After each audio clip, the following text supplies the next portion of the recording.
I've had a bit of a head cold for the last few days, last week or so. So if I sound like shit, sorry.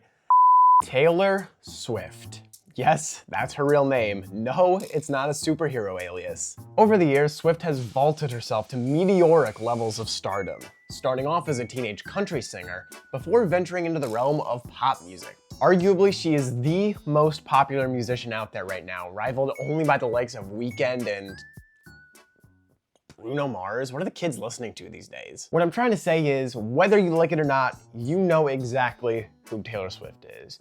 You may love her, you may hate her, you may ignore her entirely, but you know that name. As for me, I consider myself a pretty decent fan. Like many of you, I've been following her since I was a wee lad in elementary school, but I really got into her deeper catalog of music during the COVID pandemic, going through in a somewhat odd order. About a year and a half ago though, I made a weird change, and I stopped listening to her cold turkey. Up until last fall, I was working in childcare full-time, and while we were at our after-school program, I would often play music on my JBL speaker. While we had the speaker on, I would take requests of age-appropriate music to listen to, and believe it or not, third grade girls really love Taylor Swift. I know, can you believe it? I would listen to Taylor Swift every single day for hours on end at work, and the thought of listening to her even more in the car ride home when I need to decompress, or at home while I'm editing or playing games or whatever, just kind of sounded overwhelming. So I sort of set this boundary of I'm only listening to Taylor Swift at work. And when I left that job last year, it kind of kept up, and I just wasn't listening to Taylor that much. It was obviously never out of distaste or angst or anything. It just kind of happened. I was burned out on the music. Today, we are reevaluating my relationship with Taylor Swift and her music. I'm taking a deep dive through each and every one of her studio albums, compiling my thoughts, and ranking them all at the end of the video. So sit back, relax, and enjoy, because I listen to every single Taylor Swift album, so you don't have to.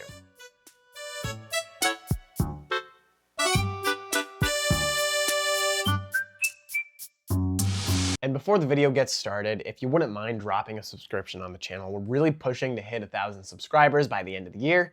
And this video is by far the longest that I've ever made on this channel. I've poured so much blood, sweat, and tears into it, and any amount of support goes a really long way. So if you've got a second, click the subscribe button. It's free. If you ever change your mind about my content later down the road, you can always just uncheck it.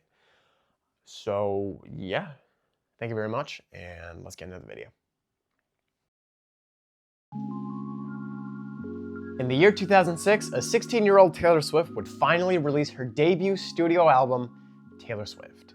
In time, this album was going to spark a change in the music industry forever, but for now, it is a perfectly fun and charming debut studio album. Okay, look, admittedly, not the biggest fan of country. And I remember my first listen of Self-Titled 3 years ago being pretty negative for that reason. But I hope it's incredibly clear that I'm going into all these projects with an open mind. That includes Self-Titled.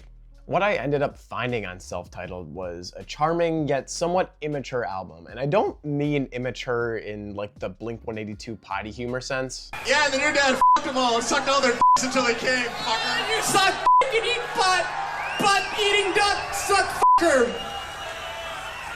Here's a song. What I mean by that is that the album was written by a 15-year-old girl, and I'm a 25-year-old man listening to it now. And the themes and messages aren't necessarily something that's relatable to me. At the end of the day, it really is comparable to any artist that's getting started in that high school era, where they are obviously writing about the things going on in their life. High school problems, love, boys, dating the guy in the football team. I understood that reference. It's just not something that is presently relevant to my life at this moment. While I personally struggle to connect with this album and don't really find a lot of it relatable, though, I don't say that to mean it's poorly written. In fact, I'd say it's exactly the opposite, especially for a 16-year-old girl. Even at her young age, Taylor knows how to create moving stories in the form of songs and write her lyrics in such a relatable way for the audience she's catering to, almost as if she's able to empathize with her audience as much as they're able to empathize with her, with the stories she's sharing, which is pretty damn cool for a 16-year-old, if you ask me. That's enough of the general overview for now, though, so let's talk about Self-Titled's 5 singles. Those being Tim McGraw, Teardrops on My Guitar, Our Song, Picture to Burn, and Should Have Said No. Of these, the first one that stands out to me, and maybe to you as well, is Teardrops on My Guitar. Yeah, let's face it, you and everyone else knows Teardrops is a banger. This is quite possibly your mom's favorite Taylor Swift song. It's a stark contrast from Picture to Burn, going right from a somewhat spiteful and cheeky tune to one that's more honest and emotional. Is it a little jarring? Yeah, but does it still work? Absolutely. Personally, I think the themes between the two songs are similar enough that the sudden change in emotion and tempo isn't too jarring. My only real complaint, which barely even counts, is the sheer numbers of versions of Teardrops that exist, which makes it difficult to pinpoint the exact version that I really want to listen to, but that really isn't a commentary on the album. While I distinctly remember Teardrops on my guitar from my childhood, Picture to Burn is one that I only came into recently, thanks to childcare actually. This was introduced to me by a child. As odd as it is sandwiched between the calm Tim McGraw and somber Teardrops on my guitar, Picture to Burn is undeniably a banger in its own right. It's confident, it's standoffish, and it's also incredibly personal, feeling more like a personal memoir or a diary entry than a fictional, relatable tale for the audience. Personally, I love how the guitars and drums drive the song forward. Like I said, I'm not a big country fan, but country takes a lot of inspiration from rock, and I like rock a lot, so that's close enough to me. You could probably make a convincing mosh pit to Picture to Burn, right? Should Have Said No is another single that I'm quite fond of, albeit for a different reason than any of the ones we've talked about yet. I'm gonna be so honest with you, part of my love for this song comes from the Jonas Brothers 3D concert experience, a live film I chose to see on my birthday with my extended family. Also, not to brag, one second. Fuck, where is it? Shit. Fuck, I know it's here somewhere. I still have the CD that I got on my birthday too, so that's kind of cool. Obviously, we all know how that relationship ended, but I'm still quite sentimentally fond of Should Have Said No for that reason. While I'm not usually a fan of twangy country guitars, I do love the opening hook of the song, especially when paired with the violin? Fiddle? What instrument is this? Whatever other string instrument is on this track, it sounds silky smooth. Taylor sounds confident across the entire album, but it's especially apparent on this song. The nature of this song is standing up for yourself, and her vocals nail that tone perfectly, especially in the chorus when she directly speaks to this hypothetical or real person. And rounding out our discussion of any singles on the album, let's talk about Our Song, another one that you have probably heard quite a bit over the years.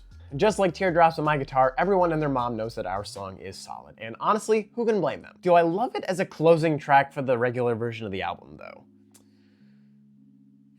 It's okay. I think the way the song itself ends is a fitting close to the album, but anything before the 3:04 mark makes Our Song feel like a really awkward final track. Nevertheless, it still makes for a sweet, fun, and upbeat song, almost like something you'd sing around a campfire or at a hoedown. It's fun, okay? If you don't like this one, bite me.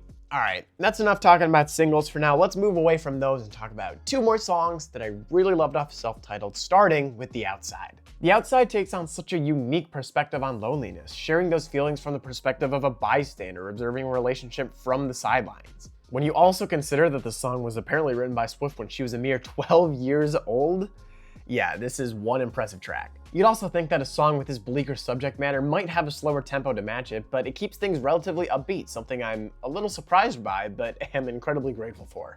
And finally, in my opinion, we cannot talk about Self-Titled without talking about I'm Only Me When I'm With You. That's a mouthful of a title. Apparently this is a bonus track, but I find it to be a way more compelling closing track to Self-Titled than Our Song. I'm Only Me feels like the closing track of a pop punk album like Riot by Paramore or Picture Perfect by Every Avenue, where after one or two slower songs, the artist swells up to a blood-pumping, adrenaline-fueled, grandiose final song to close out the album. In this case, I'm Only Me is exciting, it's energetic, and Taylor really gets to belt her heart out on this song. I'm Only Me is a track that I will be revisiting in the very near future, mark my words. Now, as far as weaker moments on Self-Titled go, most of them are just kind of so-so, but there's one song that I had a truly negative experience with, and that would be Tied Together with a Smile. If this song has any strong suit, I promise you that pacing is not one of them. Personally, I feel like Tied Together with a Smile sort of just overstays its welcome. It feels like something is really whack with this pacing, but that's just me. Again, no disrespect if you love this one. All things considered, Self-Titled was a pretty good start to this video, especially considering all the negative first thoughts I had about it 3 years ago. Now, I think it is a pretty neat album, and I don't know how often I'll be going back to it, given the kind of immature themes that I have trouble relating to, but it was charming, and it is definitely a lot better than I used to give it credit for, so that's pretty cool. I know that if I ever do go back to this album, there's something of quality waiting for me. Speaking of that, let's talk about another project of quality.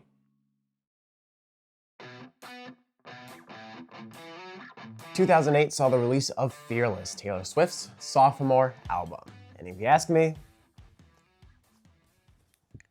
this one's pretty good. Fearless is quite the special album to me because it's the Taylor Swift album that I grew up on. I got it for Christmas in 2008 in the form of a CD, and I would listen to that thing every single night as I was going to bed. I know this one through and through. At some point I did get rid of the CD, probably at like a garage sale or something like that, and to this day, it is one of my biggest regrets of selling things that I own. Now, as far as lyrical themes and any content of the album go, there is a noticeable amount of growth from self-titled into Fearless. Now, this is still an album with those immature high school themes, but you see that Taylor has grown and learned in that point. It feels a lot less dreamy and naive and a lot more kind of realistic and grounded to an extent. All the while keeping that fantastic charm that Taylor Swift started off with on her first album. Taylor also hits the nail on the head with tone on Fearless. This album has such a distinct sound, like a warm blanket just out of the dryer on a cold winter day, or a hug from your parents, or a trip back to your hometown after a few months, or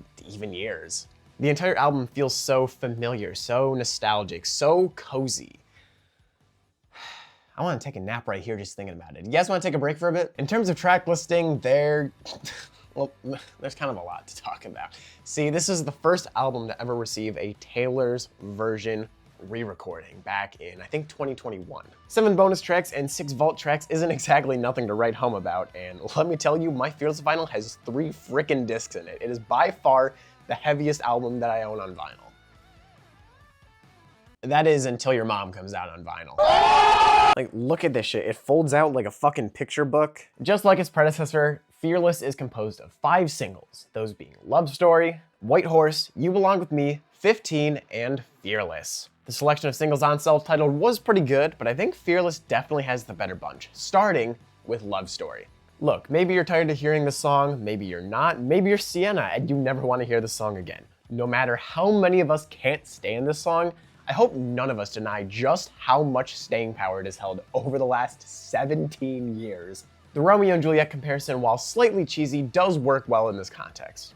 Taylor's performance being on the softer side for each verse feels incredibly on point as the character of Juliet, someone sneaking around the garden with her forbidden love. It just works, man. Love Story just works. Now, Love Story is great, but I've always thought that You Belong With Me was the stronger of the 2 singles.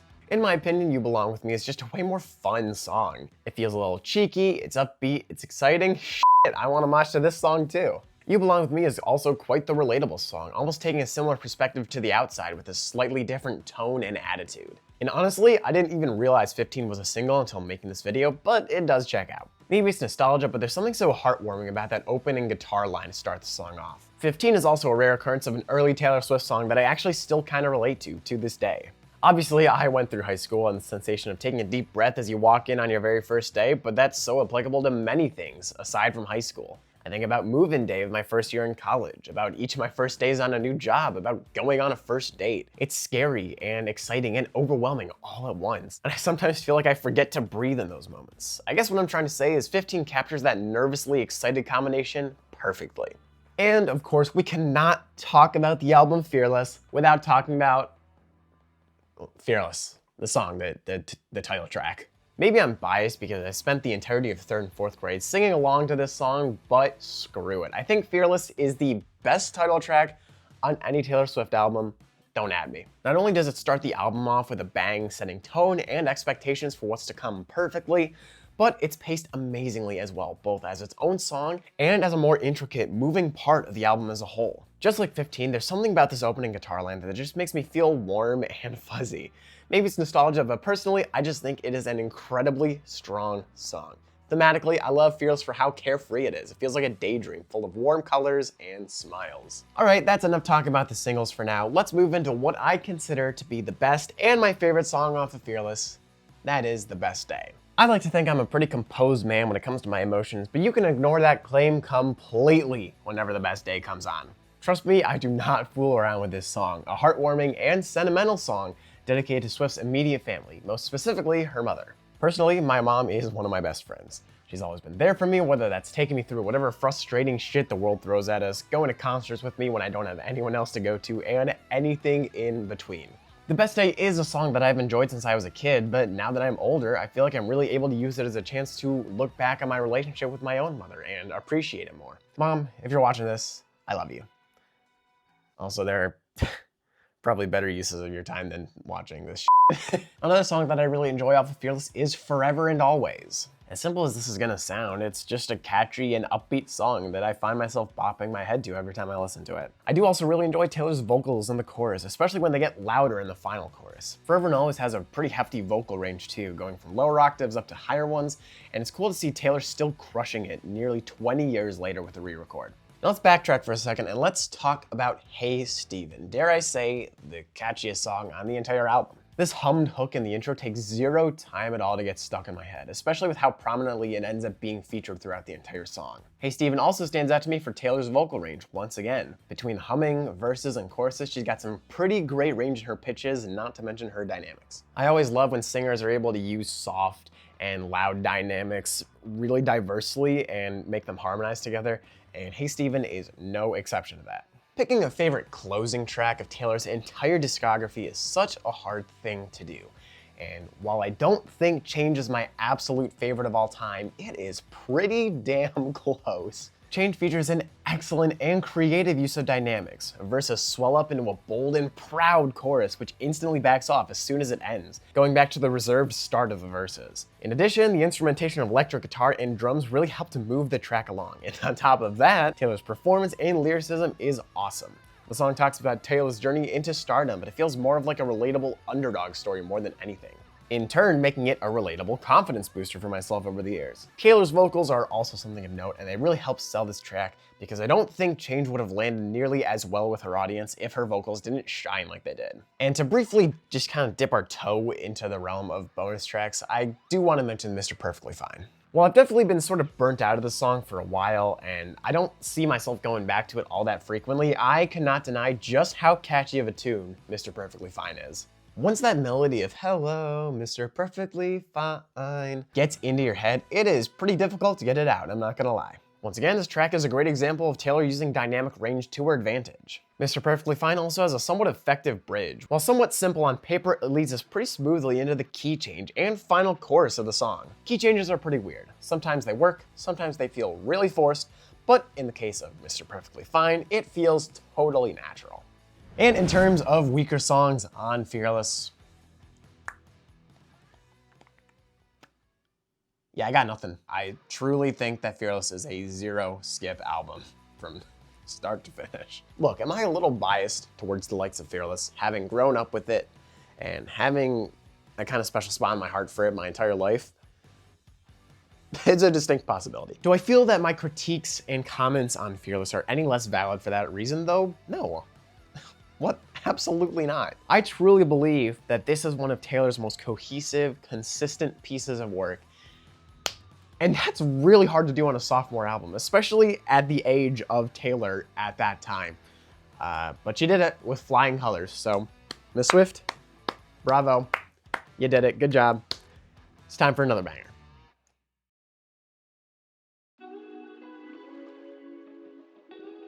Speak Now, the third album from Taylor Swift, released in October of 2010, and let me tell you, she kept the hot streak going. While definitely still a country album, there is a distinct influence of rock and almost like emo music on this album. You ever heard one of those Pop Goes Punk compilation albums from a few years ago? Had like State Champs and like Grayscale and Set It Off and so many other great bands on it. That's what this album sounds like. It sounds like Taylor Swift goes punk. We can work on it in marketing later. That's not the final name. Needless to say though, if you've been watching my channel for more than just this video, you know that I adore that pop punk style of music, and that is what so much of this album feels like, with a special little dash of Taylor Swift country in there. You wouldn't think that it would work, but it does. While I think Speak Now does have some of Taylor's best tracks in her entire career, I do think there are also a lot of skips on this album. There are a lot of tracks that I quite literally never go back to, and even on full plays of the album, that I usually just skip past to get to something more exciting. And I was kind of hoping things would be different this time around, but no dice. We'll get to that later though. For now, let's start with Speak Now's 6 singles, those being Mine, Back to December, Mean, The Story of Us, Sparks Fly, and Ours. Right out of the gate, that is a lot to unpack, so let's just hone in on one song to start with. While I think it is a weaker opener than Fearless and a weaker lead single than Love Story, that is not to say that Mine is a flat out weak song. Mine is still incredibly effective at establishing Speak Now's tone and vibe. Pacing, amazing. Use of dynamics, diverse. Taylor's voice, sharp as ever. Mine still has that classic country sound that Taylor established for herself 4 years prior, while also adding a twinge of rock into the mix. It is a perfectly balanced song between these two genres. Directly following Mine, Sparks Fly still has a good amount of motion to keep the album moving at a reasonable pace. It's yet another warm and fuzzy track to me, and whenever I listen to it, I can't help but crack a smile. If you're a returning viewer of this channel, you know that I'm a sucker for a cheeky love song, and Sparks Fly is no exception to that rule. In this case, I love how blatant it is. How Taylor just kind of comes out and says exactly what she's thinking about this hypothetical or real person. I don't know if this song is about a real person or not. I guess we'll just kind of keep going down the track list to talk about our next song, because following Sparks Fly is Back to December, a track that admittedly I wasn't too fond of at first. Add this one to the list of Taylor Swift songs that I didn't properly appreciate until hearing a rock cover of the song from another artist. It's a short list, trust me. That being said, I definitely prefer the original version these days. With Back to December being such a personal story on Taylor's part, it doesn't really feel right with other people singing it, as good as those people's voices are. For as much as people dunk on Taylor Swift for being vindictive toward her exes via song, they don't nearly give her enough credit for handling those situations with grace, exactly what Back to December is. This song is an apology to Taylor Lautner, her former partner, for how their relationship ended. Taylor takes accountability for her own actions and wishes the other Taylor well in the same breath. It's moving to say the least, and at best, it is a huge step towards maturity in Taylor's career and sound. A little further down the track list leads us to yet another great single, that being The Story of Us. God, I love this song so much. The verses, the chorus, the guitars, everything about The Story of Us is so damn cool. It also features great storytelling and lyricism from Taylor, drawing from an awkward award show experience with John Mayer. The sensation of being alone in a crowded room is terrifying to think about. It's like going to a concert alone, except your ex is there and everyone loves them. Beyond the lyrical themes, The Story of Us features catchy guitar melodies, silky vocals, and some really intricate drumming. Something I didn't really pay attention to until this most recent listen when I was really trying to break down the track. All right, so that wraps up any comments I have about singles from Speak Now, so let's move into some other standalone songs off the album, starting with my favorite off of Speak Now, which is Better Than Revenge. I was pretty skeptical about this album at first because I've mostly considered myself staunchly opposed to country music, and since Apple Music labeled it as a country album, I didn't want to touch it with a 10-foot pole. That being said, the moment I was introduced to Better Than Revenge, I was left wanting more, and it inspired me to check out this album in the first place. Calling this a country song, though, feels like a bit of a stretch, because Better Than Revenge feels like it could have been on a myriad of different pop-punk albums from its decade. It's high-octane, it's exciting, it's vindictive, it is so damn good, and I feel like it doesn't get the credit it deserves. So today, take some time, go listen to Better Than Revenge. Enchanted is yet another high point on Speak Now, although admittedly not one that I often give enough credit to. To be totally transparent, this track just isn't my favorite. I think the pacing is a little whack, and I think it takes a bit long to get to the point. But once it gets to the point though, sheesh! Enchanted packs a punch once it hits this chorus. The drop into the chorus is so powerful with cinematic production, booming drums, and insanely confident vocals. I always forget how awesome of a song Enchanted is, so maybe including it in the video will help me remember from now on. Towards the end of Speak Now is yet another insanely cool cinematic track, that being Haunted. If I only had one word to describe Haunted, it would be cinematic. Blending rock and classical instrumentation has always been such a cool combo. I mean, just look at the Trans-Siberian Orchestra if you need an example, but Haunted is no exception to that. Pairing a grand orchestra with the guitars and drums that Speak Now has become all too familiar with by this point. Once again, the use of dynamics is awesome on this track, with sharper cutoffs and bigger explosions than anything on prior tracks. On top of that, Taylor's vocals are bold and unapologetic, selling the desperate nature to escape these thoughts that haunt her on this song. Earlier, I hesitated to call Change my favorite closing track on any Taylor Swift album.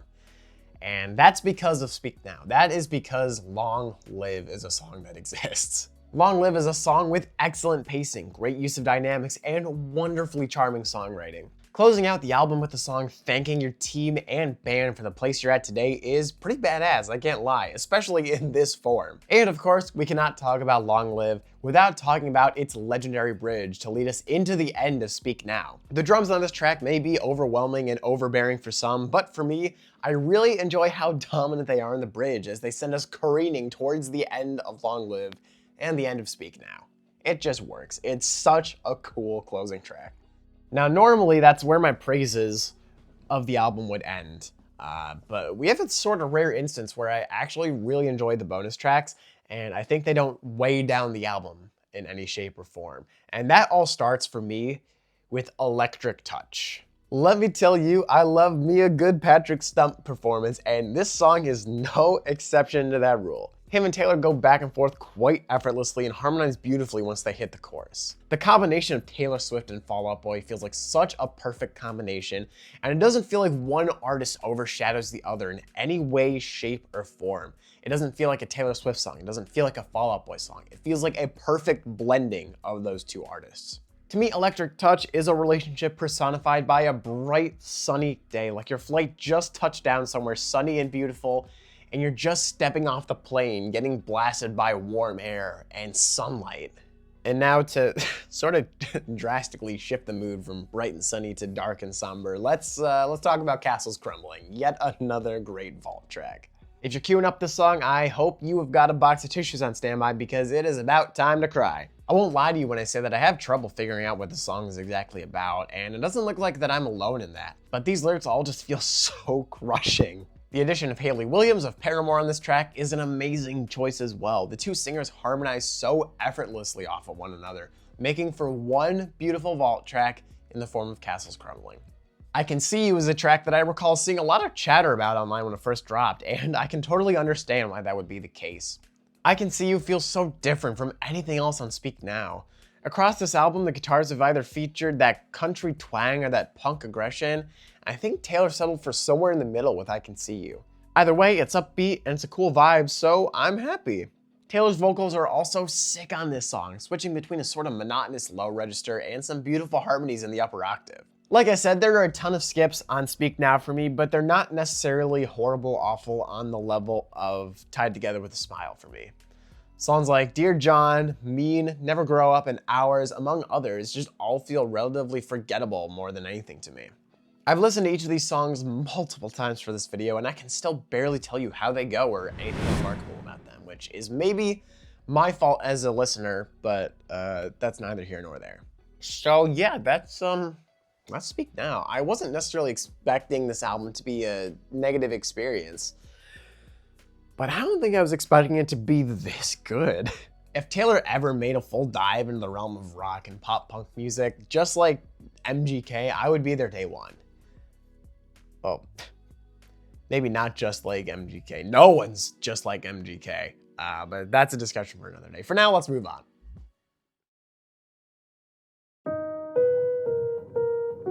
In October of 2012, just 2 years shy of the release of Speak Now, Taylor's fourth studio album, Red, would be released. And this is where I think I start to upset some people. If you ask me, Red is the first instance of an egregiously bloated track list on any Taylor Swift album, and I'm not counting any bonus tracks, otherwise Fearless would collapse through the ranks. The base version of this album is 16 songs long, with the addition of 3 bonus tracks and 9 vault tracks on Taylor's version. It's quite the intimidating listen. As a result, there are a lot of songs on this album that fall through the cracks into forgettable territory for me. That's just my personal taste though. If you disagree with that, obviously no hate on you. Stylistically, Red is still a country album at the end of the day, but just like Speak Now, it's pushing its boundaries and it's playing around with new styles, this time with that distinct pop sound that she was really gonna master on the next album. That being said, there is still a strong presence of real instruments being performed as opposed to everything being electronically programmed, which, again, if you like that style, power to you, but I just love that we still have real instruments and not just overly produced tracks. So that's just me. All right, that's enough yapping for one lifetime. Red has 5 singles on it. We Are Never Ever Getting Back Together, Begin Again, I Knew You Were Trouble, 22, and Red. A decent selection, to say the least, but certainly not my favorite that we've heard yet. One song I do like out of this bunch, however, is I Knew You Were Trouble. I think most of the singles from this album have been pretty overplayed by now, but I Knew You Were Trouble is definitely the one that I've gotten least sick of. Partially because I think it's the strongest of those singles. What I find really cool about it these days, though, is how it sounds like a teaser for 1989. With all the synths and repetitive songwriting, this feels like the perfect precursor to that album, which is so cool to think about in retrospect. The other single that I really gravitate to most on this album would definitely be Red, the title track of the album. The instrumentation and production on this song is so amazing, but I want to start with its lyricism. The chorus feels so descriptive, and it's such an easy scene to picture because the way Taylor describes this love is so colorful and vibrant.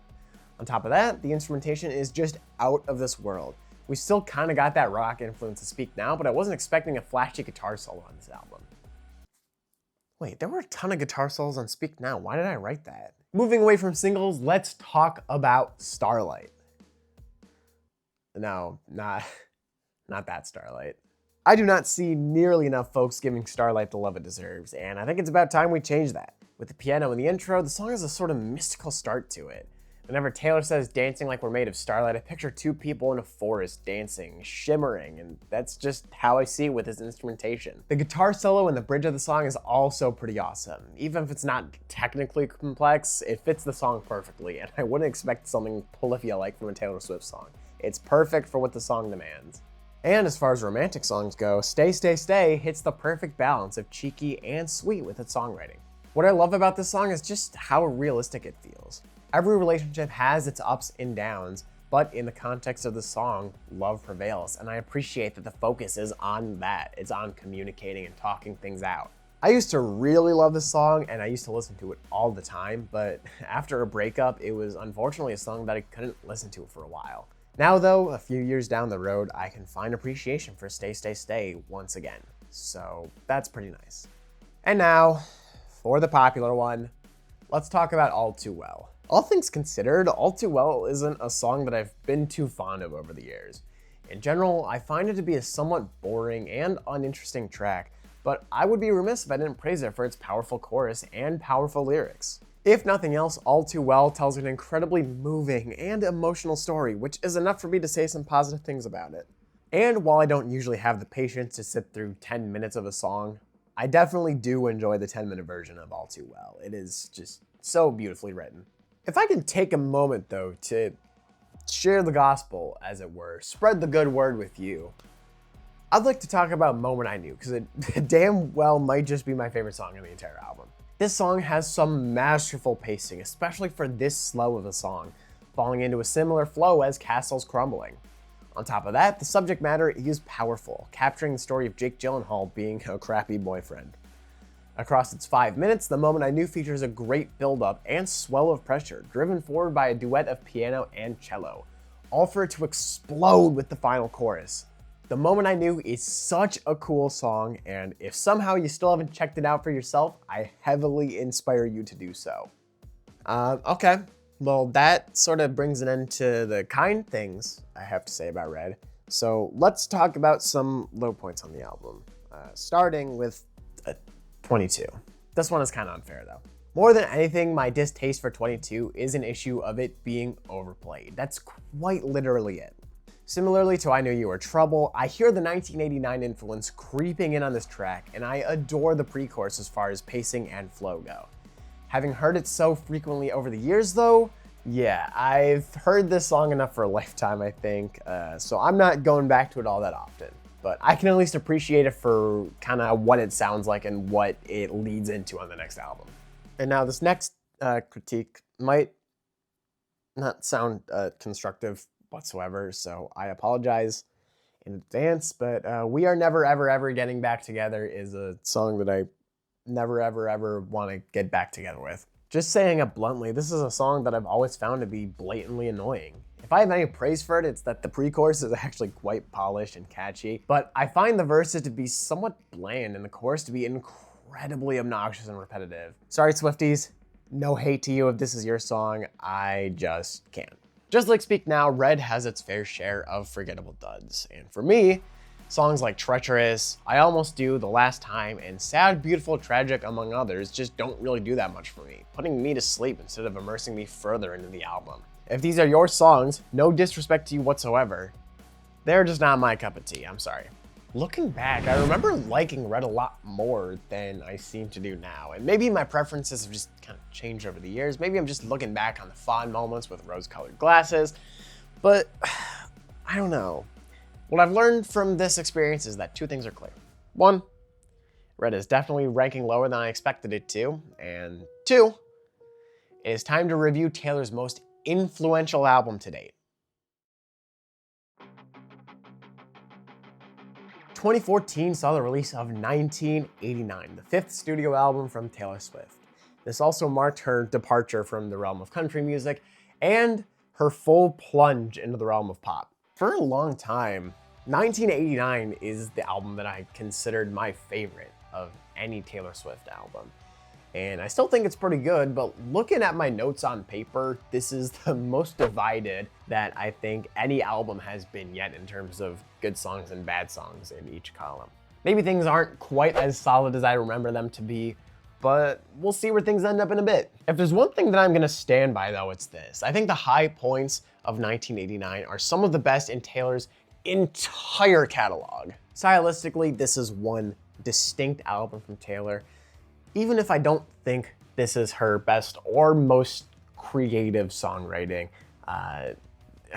God, it's just so cool. That being said, the low points of this album do leave me desiring quite a bit more, with certain songs feeling like landmines of pitchy vocals and sluggish pacing across the entire album. 1989 is a bipolar album, if I've ever heard of one. It's like if a bean-boozled bag of jelly beans had a beef with Kanye West. 1989 contains a whopping 7 singles, a record high for this series. Those singles are Shake It Off, Blank Space, Style, Wildest Dreams, Out of the Woods, and New Romantics. Like I said, this is a huge number of songs, but one of them sticks out like a sore thumb. Let's face it, you're all kind of tired of hearing Shake It Off, as am I, but no other track on 1989 could have been a lead single. At the very least, no other song could have had the profound impact that Shake It Off did. If you're anything like me, you remember so vividly when the song came out because you couldn't escape it whatsoever. Switching radio stations, there's Shake It Off. Walking into Target, there's Shake It Off. At your nephew's baptism, there's Shake It Off.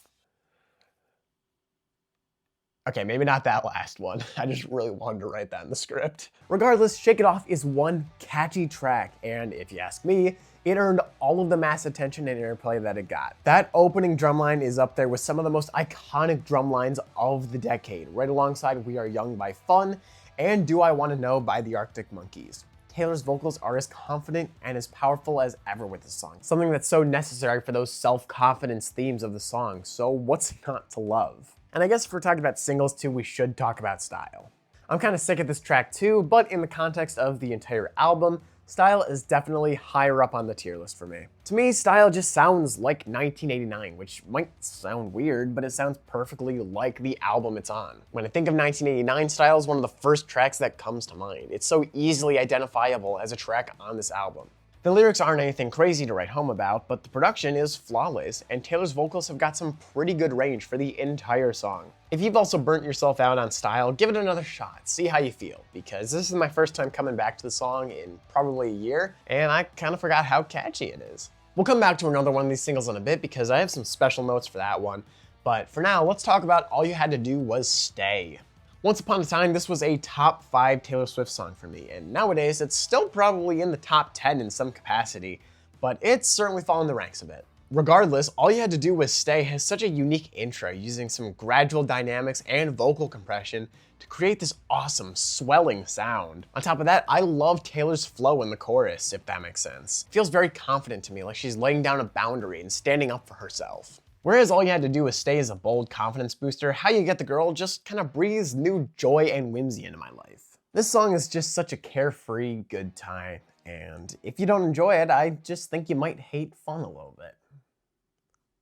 No, not this Fun. No, they broke up like 10 years ago. So fucking stupid. Do you understand what I mean when I say that the song feels bouncy? The drums are just such a present part of the song, but they never overshadow any of the synths. On top of that, Taylor's vocals are polished and confident as always. The melody and the chorus of How You Get the Girl takes zero time to get embedded in my skull, and that's really saying something because I have quite the thick skull. Either way, How You Get the Girl is fun and whimsical, and that is exactly why I love it. Now, if you ask me, Red kind of fumbled at the finish line with wait, what track ends off Red? Wait, no, Begin Again kind of slaps. What I'm trying to say is that Taylor stepped things up this time because I think Clean is yet another amazing closing track. I don't know if it's necessarily better than Long Live or Change for me, but it's certainly giving those songs a run for their money. Usually I'm not one for the slower, quieter songs, but Clean is an exception to that. While I love the intended subject matter of the song revolving on looking back on a relationship and analyzing the heartbreak that comes with it, I also appreciate the fan-made interpretation of the song, propping Clean up as an anthem for sobriety and mental health, bringing a bit of a literal meaning to the title Clean. It immediately reminds me of Girls, Girls, Boys from Panic at the Disco and how the song was given a new meaning of love and acceptance from the fans, even though it's not a song that was initially about that whatsoever. With that, we move into the bonus tracks of 1989, starting with Wonderland. If you're trying to establish this fantastical tone, like you're transporting your listeners to Wonderland, this intro with the lone piano is quite the way to get it done. The entirety of Wonderland feels mystical and spectral, something brand new to the listener, something exciting but scary. These themes line up perfectly with the subject matter of the song, moving through a toxic relationship and realizing Wonderland is not all it seems. I love the gradual reveal that this relationship is far from perfect. It feels like everything comes to a T by the time Wonderland finishes. All right, it's time to return to the singles for a moment, just like I mentioned, because we need to talk about my favorite Taylor Swift song of all time. New Romantics. New Romantics has been my favorite Taylor Swift song of all time for a while now, ever since I first heard it in a Five Below of all places. There are a few songs that come close these days, but I think it still holds the #1 spot for me for now. Something I love about it is how carefree and playful of a song it is. New Romantics is such a whimsical approach to love and relationships, and of course, it's catchy as hell. I love how loud and proud Taylor's vocals are in this chorus, and that the chorus takes no time whatsoever to get stuck in my head. And now going from incredible highs to bottom of the barrel, let's talk about some stinkers on 1989, starting with Blank Space. Dog, I'm sorry, this song is just so damn boring. I personally don't find Taylor's vocals or lyrics all that moving on this song, and while the production is incredibly clean, that is still a failing grade for me. If I'm in the right mood, I can get into the song, but for now, I have to pass on Blank Space. On the other hand, a song that I'm never in the right mood for is Bad Blood. Look, I know this song is really popular too, and I have my fair share of positive things to say about it. I think the verses are paced quite well, the Kendrick Lamar feature doesn't feel out of place, and there's a pretty decent buildup of pressure that gets released with each chorus. But that being said, this is not my favorite vocal performance from Taylor whatsoever. Her voice sounds so pitchy to me in each pre-chorus and chorus, something that shocked me because we haven't really seen that up till this point. I didn't realize that was even on the table. I guess one outwardly pitchy performance across 12 albums isn't all that bad though, so I'll take what I can get. And to close out our rough tracks is Wildest Dreams. Part of my distaste towards Wildest Dreams is, of course, a matter of overplay. I've heard the song quite a lot over the years, and I don't ever feel the motivation to seek it out myself. The other part, however, is the pacing. Wildest Dreams clocks in at just over 3.5 minutes, but to me it feels like 5. Once we hit the bridge of the song, things take a turn for the better, but by then, it's personally a little too late for me. I was a little shocked to look at this script and see so many negative notes for myself about 1989, because again, this is an album that has been my favorite from this artist for the better part of the last 5 years. Am I being a little too harsh? Maybe. Are some of my critiques due to over-listening to this album, again, over 5 years? There's a distinct chance, but either way, I think someone is coming for the throne today. I think 1989 has slipped from the #1 spot. This also marks an important point in Taylor Swift history, because with 1989 being such a massive success, all eyes were on her. Media outlets were ruthless, the paparazzi were invasive, Kanye West was Kanye West. It all became too much, so what did Taylor do? She disappeared from the public eye for nearly a year. When she finally made her return in 2017, she wasn't playing around anymore.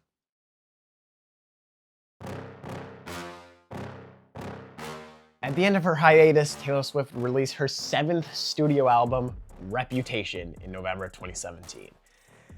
And depending who you ask, this is a bit of a controversial one. Given the circumstances, Reputation is completely different in tone from anything that came before it. Whereas the likes of Fearless, 1989 and Company lean on whimsical fantasies and stories, Reputation poises Taylor for attack, with many lyrical themes clapping back at the paparazzi, mass media outlets, and the entire West family. It's a very cathartic collection of songs to say the least, and a very satisfying change of pace at that. Seeing Taylor take on this vindictive, self-defensive approach is oddly satisfying, if that makes sense, especially given how valid she is in her perspective on these issues. Like its predecessor, Reputation also features production and songwriting from Jack Antonoff, formerly of, fuck, I put my vinyl away, but formerly of Fun, so fucking stupid, and presently of Bleachers. I know that his style isn't necessarily for everyone. I think people have kind of been getting tired of it over the years, but I like me a good Bleachers song, so this style is kind of working out for me.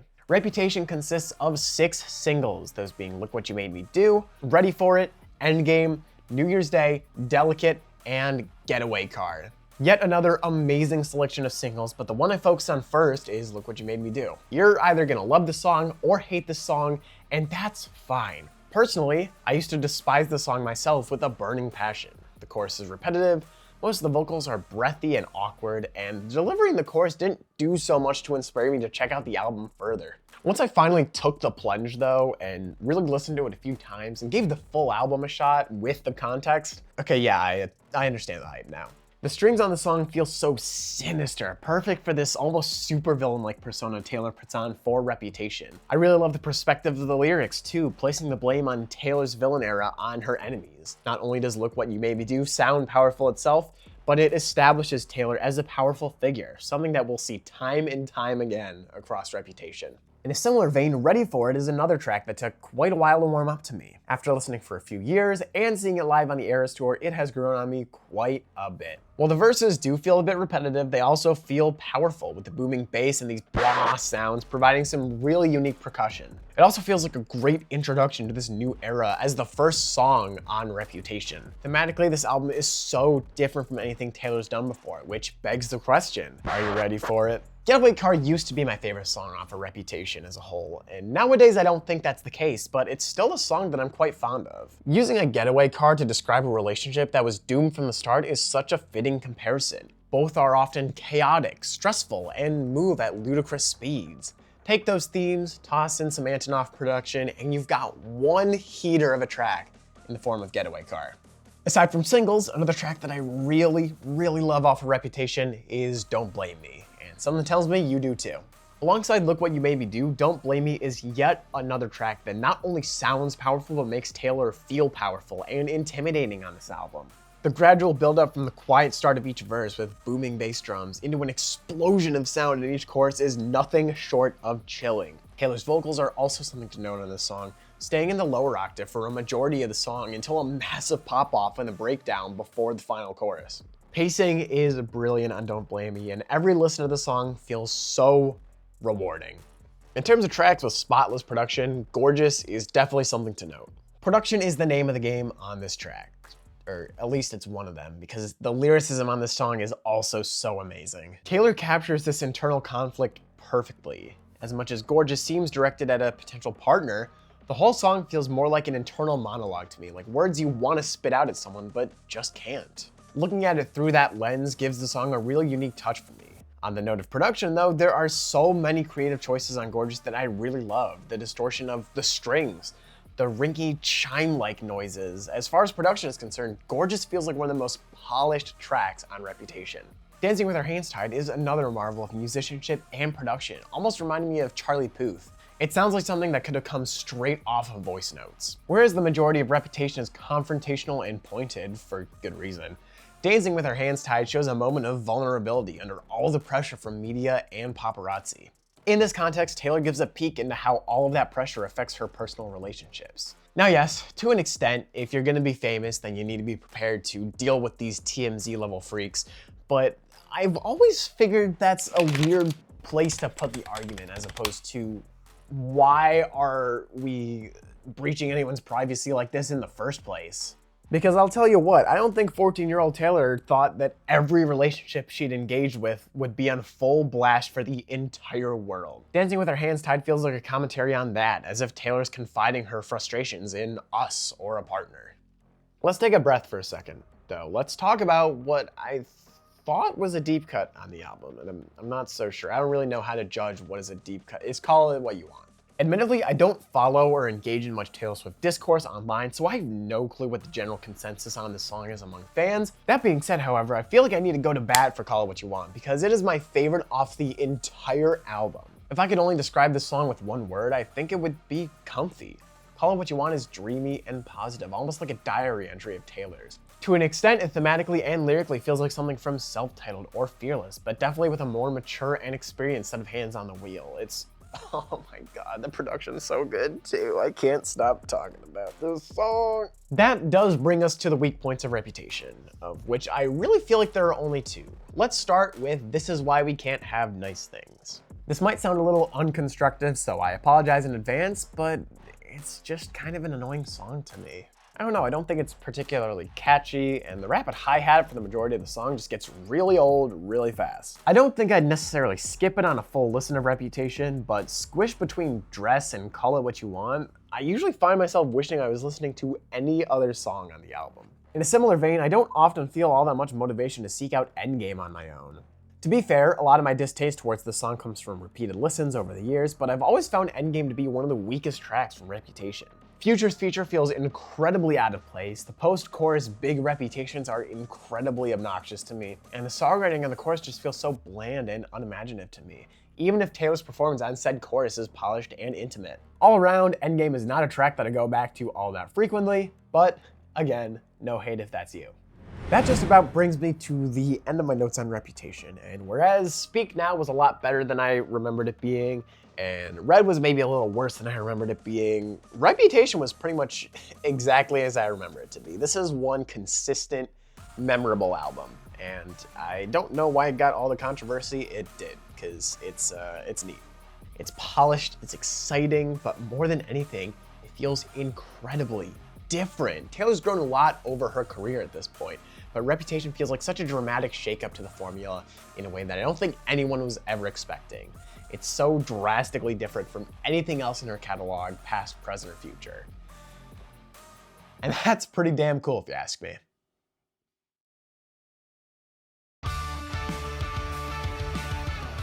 In yet another drastic shift in tone, 2019 saw the release of Lover, Taylor Swift's 7th studio album. This one's sort of hit or miss for me personally, but I do think it's more hits than misses. As the title implies, Lover is a bright and positive album, and to me it's not just about loving those living things around you, but also loving yourself and finding a sense of self-confidence. This is also probably my favorite album cover on any Taylor Swift album. She's got some good ones, don't get me wrong, but God, the pink and blue just feel so damn vibrant and warm, and it's all perfect for that subject matter that we just talked about. If we're comparing it stylistically to any other album, it's probably closest to 1989, but I don't think that's even really all that fair of a comparison. Lover is nowhere near as heavy on the synths as 1989, and it almost feels like a more piano vocal driven album than anything prior to it. There are a lot of tracks on Lover that have pretty simple production in my opinion, but when paired with silky harmonies and really moving lyricism, the backing track feels like less of the central element of the song and more like something that can complement those other elements, that can augment them. Lover consists of 5 singles, those being Me, You Need to Calm Down, Lover, The Man, and Cruel Summer. This selection feels like one nuke after another because every single one of these songs feels so damn powerful for their own reasons, but the one I want to focus on is Me.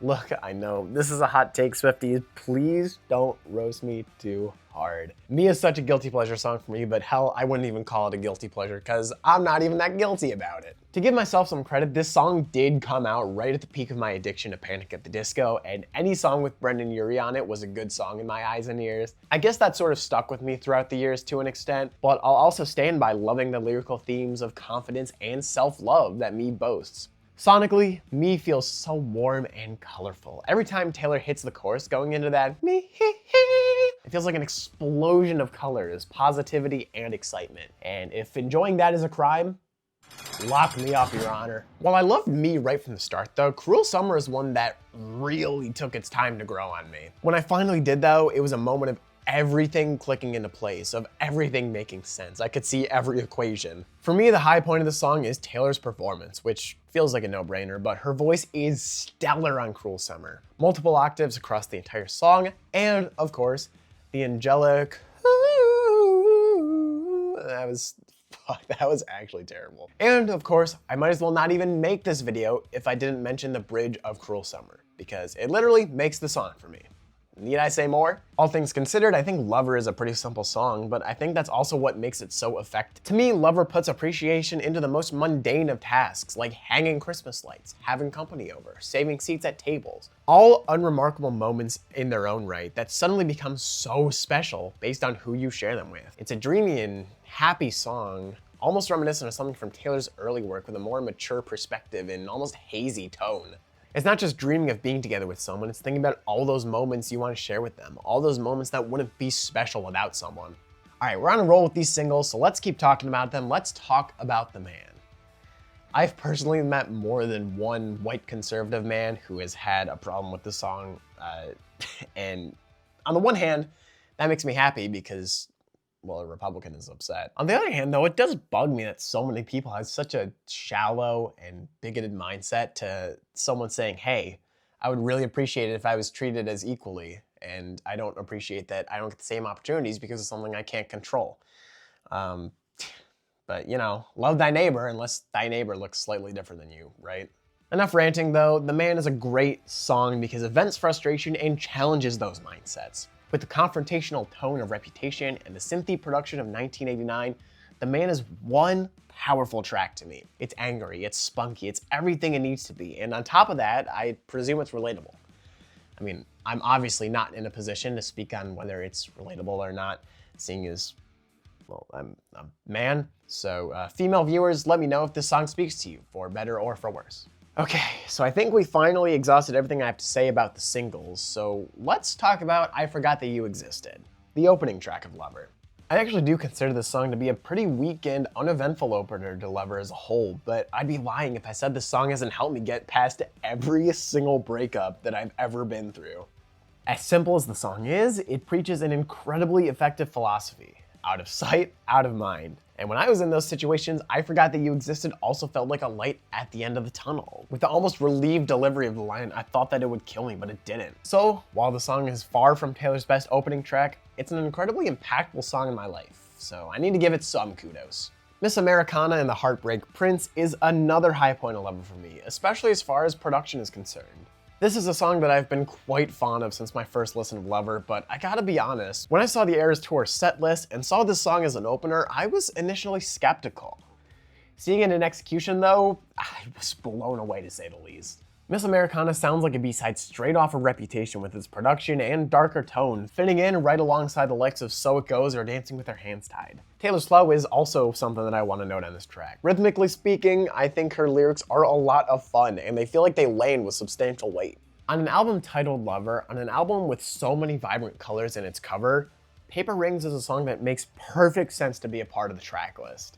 This song is so much fun, and there's no better word I can use to describe it. Paper Rings is one of those songs that just forces itself into your head and makes you bop it back and forth. You can't not love this song. It's playful, it's energetic, it's exciting, it's cheeky. What's not to love?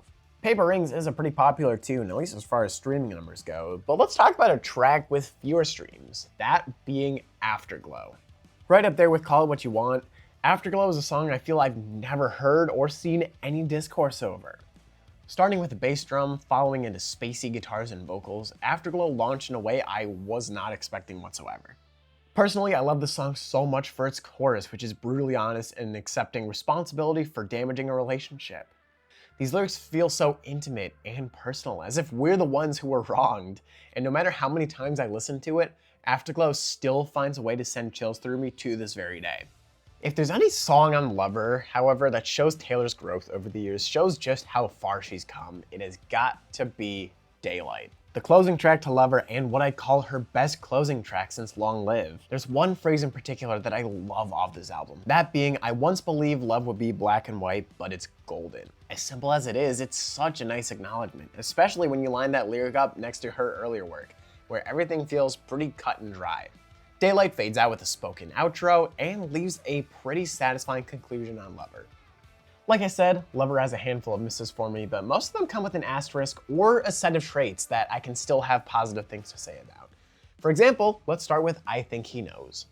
On the surface, I find I Think He Knows to be a pretty boring and uneventful track. It's not like that the whole way through though, to be fair. I think the song really thrives once it reaches the final chorus, especially with all these vibrant harmonies, but every verse feels like a journey to reach the chorus in the first place. If the verses were a curmudgeon shorter, I think I'd really enjoy the pacing of this song a lot more, and I think I'd stick it out through to the final chorus more often. For now, however, I Think He Knows is unfortunately a miss for me. If there's any track on Lover that I just find to be plain forgettable though, I think it's False God, a track that I've listened to countless times at this point, and I just still can't get behind. Most of my distaste for False God comes from a pacing standpoint, in that I feel like it takes way too long to get to the point, and when it does get to that climax moment, it doesn't feel like a satisfying release of pressure. It doesn't feel rewarding. I will say though, the sax on the song is pretty neat, so it's not all doom and gloom on False God. And finally, suffering from yet another issue of overplay is You Need to Calm Down. And I want to make it clear that that is the only reason I have distaste towards this song, is just from hearing it so much over the years. If any track off of Lover is going to get this much attention to the point of overplayedness, however, I'm certainly happy it's this one. You Need to Calm Down is an anthem of love and acceptance, especially in regards to the LGBTQ+ community.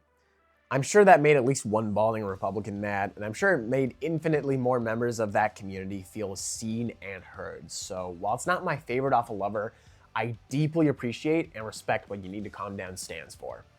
That was incredibly pleasant. We've described a few songs at this point as cozy and comfortable, and I think that's exactly how I would describe the entirety of Lover as an album. This is one of those rare instances where an album cover is perfectly encapsulating the sound and tone that an artist is trying to achieve in an album. Like I see this album cover and I can hear the music already without even hitting play. So once again, bravo Taylor, you crushed it. Let's go to the next album.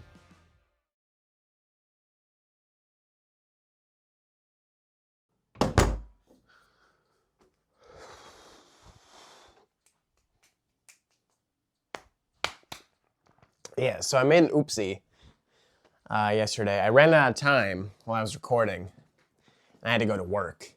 I didn't anticipate that this script would be as long as it was, but I guess I forgot just how many albums Taylor Swift has. 11 months after the release of Lover, in the middle of a global pandemic, Taylor Swift would put out her 8th studio album, Folklore. If you can believe it, this features yet another drastic shift in style. As the title of the album suggests, Folklore takes on a brand new approach, telling folksy stories across its 17 tracks. If you ask me, Folklore features Taylor's most distinct and unique style since 1989. It sounds so peaceful and calm in tone, perfectly encapsulating its own album cover. To me, Folklore feels just like that. Sitting in a forest on a bright summer day with an occasional breeze rolling through to cool you off. It also just feels like a very intimate album in tone, like if you weren't in a forest sitting as the breeze came through, like Taylor instead just invited you into her home, was like, hey, here, sit on this recliner, let me play some songs for you on my guitar. Now, even though this kind of slower, more reserved, acoustic-centric style isn't really my jam, I can still at least appreciate it as something new and innovative and completely different from Taylor, just kind of like how I love Reputation for being new and completely different. It really feels like since this album dropped that there's been a huge resurgence in that kind of folksy pop style music, especially in the last 2-ish years, and I think Folklore is an incredibly prominent player in why that resurgence took place. And on top of that, while I'm not usually a fan of the whole airy, soft-spoken vocals that Folklore is no stranger to, I think Taylor's performance on this album is not only appropriate for the context of the tone, but it's incredibly polished too. Her voice never really falters with those really soft dynamics. Her breath control is great, and there's never a song where it really feels like her vocals are lazy and that she's just kind of like whispering for the entire song. Something that in this genre I feel like is really prominent and hard to avoid. Folklore consists of 3 singles, those being Cardigan, Exile, and Betty. Since this album was a surprise drop and we had about, I think, 12 hours notice, there weren't any singles put out prior to the full album's release, but I think it's still important to talk about them regardless. Personally, my favorite of these 3 tracks is Betty, the only song that's come even remotely close to stealing the #1 throne from New Romantics. I'm a sucker for storytelling in the form of song, and following these 3 characters from Cardigan to August and then Betty is moving. Sonically speaking, Betty is on the slower side, but it still has motion to it. I love that there aren't any traditional percussion instruments on the track, and that the strums of the guitar serve to add a subtle beat to the song. On top of that, while I'm not usually a big harmonica fan, it is pretty effective on this track. Betty just works. If you've seen this song live, if you've heard it before, you know this is a good one. Exile, on the other hand, is another entry on the list of Taylor Swift songs that only grew on me once I'd heard a rock cover of them. And that literally completes the list. I told you it was short. While it initially does feel like a jarring change of pace following the more upbeat American Dynasty, I don't think that kills the entire album's pacing. It just takes a little adjusting, that's all. On top of that, the lower octave vocals, not only from Justin Vernon, but Taylor as well, is something that I really wasn't expecting from this song. But it's another factor that helps sell the bleak nature of Exile. Speaking of the last great American Dynasty, let's talk about the last great American Dynasty. That is a mouthful, I'm just gonna call it American Dynasty. For a song with such a chaotic main character, American Dynasty still maintains that peaceful tone that Folklore established. That being said, even though it fits in with a calmer vibe of Folklore, it still has some good motion, keeping the album moving and maintaining the listener's attention. American Dynasty almost feels like a whimsical song, which, given the story being told within it, I'm sure was completely intentional. Now, moving in reverse along the track list, let's talk about Folklore's opening track, that being The One. While definitely not my favorite opening track on any Taylor album, I think this is perfect in the context of Folklore. The calmer piano and guitar leading into softer drums and Taylor's vocals perfectly encapsulate that feeling of sitting in a forest like I spoke about earlier. The One has that peaceful touch that's so prominent across the entire album, and on top of that, the theming is perfectly in line with what Taylor is trying to achieve with Folklore, reminiscing on lost loves and other mythical tales. In terms of songs that specifically grew on me after these listens for this video, we definitely have to talk about My Tears Ricochet. The vocals on this entire track are literally breathtaking. Taylor's lead vocals are somber and patient, but what I want to focus on are the backing vocals, both in the intro and when Taylor is singing, which legitimately gave me chills. They sound so haunting, helping in the change of tone kickstarted by Exile on the past song. My Tears Ricochet feels like a song that I really need to be in the right mood for to get my money's worth out of, but it feels just as cinematic as tracks like Haunted to me, and maybe just like a different genre of film. This is a weird analogy. Another song I've been returning to over my listening journey is Seven, a track that I find to be incredibly paced. Seven balances those spectral harmonies in the verses with a moving instrumental. Personally, my favorite part of the backing track is the violin in the background, but the piano and the guitar pair together beautifully. The tone on the song is genuinely perfect, once again flawlessly bringing Folklore's album cover to life. It really does feel like a fellowship-like trek through the forest, like you're on a search for something. I don't know, that's just how I contextualize it. Now, Folklore is also really cool because there's really only one song that I'm not too fond of, but it's a popular one. It's Cardigan. Sorry. I know I just ranted a minute ago about how much I love the storytelling that Cardigan sparks, but sonically, it's never been all that interesting of a song to me. I feel like Cardigan just kind of plays it safe for its entire runtime, which is okay, but it seems a bit awkward for a lead single. Again, if you love Cardigan, if that song is your jam, power to you. I am so stoked that you can find something to love in that track. It's just not for me, I think. And just like that, we're through Folklore. 24 pages and over 11,000 words later, we are finally making a dent in the later half of Taylor's discography. We are finally getting close to the end of this thing, but our work's not done yet. Folklore was great, so let's move on to another pretty solid album.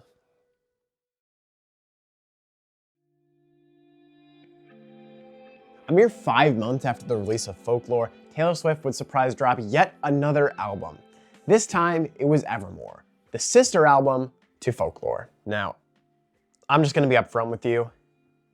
I'm blatantly ashamed at how long it took me to give this project a fair chance. My first listen of Evermore about 4 years ago to the date was awkward and unfair. I got 3 songs in and I decided that I didn't like it, and I didn't give it a fair chance until now. And now that I finally have, I'm not gonna lie to you, I don't know what the heck I was thinking.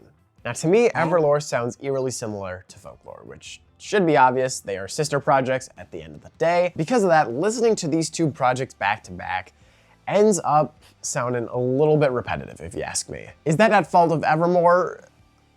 I don't really think so. Either way, it's something I notice regardless. And because of this, I just generally have fewer comments on the general overview of Evermore. As far as pacing, tone, and lyricism go, it's all just about on the same level as Folklore. They're both about on the same level. So without further ado, let's talk about Evermore's 3 singles, those being Willow, No Body, No Crime, and Coney Island. 3 excellent choices, of course, but the one that stands out to me is Willow. When I picture this song, and Evermore as a whole to an extent, it's with a sunset on the Folklore forest. Like the characters in that story are pitching up their tents and setting up for the night before passing a lone guitar around a campfire. Once again, soft-spoken harmonies and silky guitars move Willow forward with smooth pacing. I also think Willow has one of Taylor's best bridges on any song, but that's just me. I'm sure there are other examples that you can all pull up in the comments. Now, I've listened to Willow quite a lot over the years. It's the one track from Evermore that really stuck with me, but I can't say the same of No Body, No Crime. Stylistically, this track is so diverse. It feels like a Folklore track with the rock influence of Speak Now and the country inspiration of Self-Title, with the central instrumentation of guitars and drums, and addition of some spicy harmonica lines for that country twang. And while brief, the addition of Haim as a feature also adds a pretty nice touch to No Body, No Crime, shaping it into one pretty compelling track. This is one that I'm going back to quite frequently. Now, whereas I picture Willow as camping under the stars, Champagne Problems feels more like glamping to me, like you're camping from the comfort of a luxury cabin. And that's not to say it's a bad song, though. Champagne Problems feels like a revamped version of New Year's Day with a sadder theme and folksy touch to it, a combo that I'd never be able to dream up myself, but works surprisingly well in execution. 'Tis the Damn Season is yet another high point on Evermore for me. Right from the get-go, I am loving the instrumentation on this track. In this case, simple is perfect, and the lone electric guitar and occasional soft snare drum are a great pairing. On top of that, Taylor's harmonies feel so warm and fuzzy. This is a really good performance from her. If there's any song on Evermore that really caught me off guard though, it was Closure. Now, fans of emo and alt-rock music, tell me that you didn't also get Linkin Park vibes from the opening of this track. These compressed drums in the intro sound like they could have come straight off of Hybrid Theory. Pairing those crunchy drums with a perfectly clean piano is such a unique contrast that I love. And I also love the relatability of the lyrics on Closure. Friendships that burn out are always so complicated, and sometimes you want closure, and sometimes you don't, and I love that this track juggles between whether they want it or not. Just like its sister, there is only one song on this album that I really have any problems with, and that would be Happiness, although that does come with a big asterisk. It's not even a problem with the song itself, and more its placement on the track list. Happiness feels like Evermore crashes into a grinding halt following the upbeat No Body, No Crime. Going from that upbeat track to 5 minutes of slow piano is quite jarring, but I do think Happiness is at least paced well, with a great use of swelling dynamics and unique instrumentation across the entire song. So that jarring comparison I just made isn't really all that serious. Full disclosure, I had no clue what to expect going into this album. Obviously, my first experience with it was negative, but so was my first experience with Self-Titled, and that turned out to be a pretty fun and energetic listen. And in the case of Evermore, it was pretty good. I do think Folklore is the better of the 2 projects, personally, but that doesn't mean that there is nothing good or nothing to enjoy at all on Evermore. But now is not really the time to dwell on that. Now we've got 2 more albums to get through, so let's speed run through this.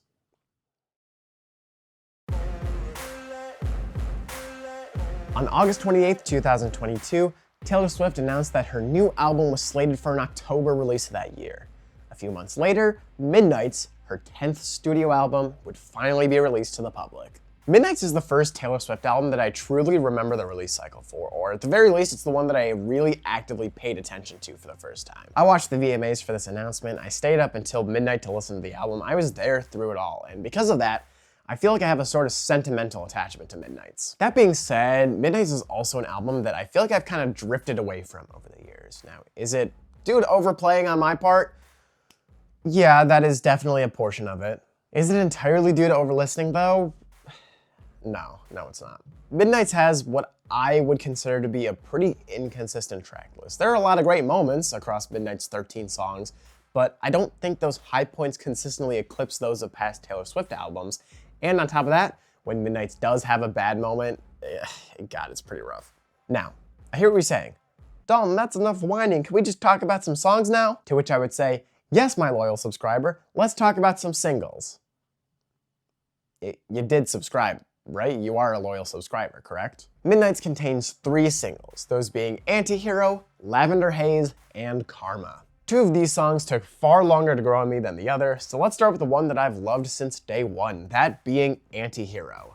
You wouldn't really expect cheeky and depressing to go hand in hand, but that's the case with Antihero. These 2 sensations combine to form a song that pokes fun at Taylor's own self-deprecation. The production feels reminiscent of 1989's more spacey and echoey tracks, both as far as instrumentation and vocals are concerned. At least in this case, Antihero isn't putting me to sleep like Wildest Dreams or You Are in Love would, so I'm quite thankful for that. As far as lead singles go, Antihero is a pretty solid choice.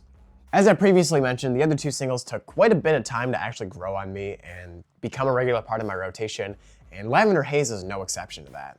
On this most recent listen, I found myself thinking how similar it sounds to All the Stars by Kendrick Lamar and SZA. I hear it most in the production of this track, especially in the prominent drum beat that pumps the song forward at a moderate pace, but I also hear it in the spacey, distorted backing track. Either way, it's a pretty cool vibe, even if it does sound similar to something else. While I think that Lavender Haze would definitely benefit from a good loud belt from Taylor Swift, her performance is still solid regardless, so no real complaints for me there. And by process of elimination, Karma is yet another song I slept on from Midnights. Personally, as short as the intro to this song is, the country distortion just doesn't do it for me and turned me away from the song for a while. Seeing the song live on the Eras tour was something of a game changer, however. Now I can list any number of cool things about Karma, one of those being the lyricism. This song has got one catchy chorus as far as songwriting goes. Taylor's flow is so much fun in this section of the song, and I can't help but bob my head along. On top of that, the entirety of Karma is paced really well, using a wide range of dynamics to accentuate key moments, and is just a polished track all around. I can definitely see why this one would not only be a single, but the closing track to such an important tour. Karma hits different, man, trust. Let's step away from the singles for a moment though, and let's talk about my favorite track on Midnights, that being You're on Your Own, Kid. I find it hard to explain exactly what I love about this song, but it's always been one that I've held close to my heart since the album came out. One thing that I do love is the pacing and swelling of dynamics from start to finish. The start of You're on Your Own, Kid and the 2-minute mark feel like completely different songs, but progressing to that point feels completely natural and rewarding as a listener. I think Taylor's vocals also have a really great range on this track, starting off with softer, folklore-esque murmurs before leading into a grand and confident finale. Nothing will ever make me hate you, You're on Your Own, Kid. Keep being you. Back when Midnights first came out, a track that I was listening to quite frequently was Bejeweled. Something about this track feels so retro, so nostalgic to something that I can't exactly put my finger on. I think the biggest contributors are those blippy sounds in each chorus, as well as these cool chime-like sounds in the intro, or at least those do a lot of the nostalgia heavy lifting. I also personally love how confident of a song that Bejeweled is. Even if the song's subject matter is specific to confidence in relation to a crappy partnership, I think it's still relatable enough to inspire self-confidence in anyone. And at the very least, I can say that it has done that for me, so Bejeweled is pretty cool for that reason.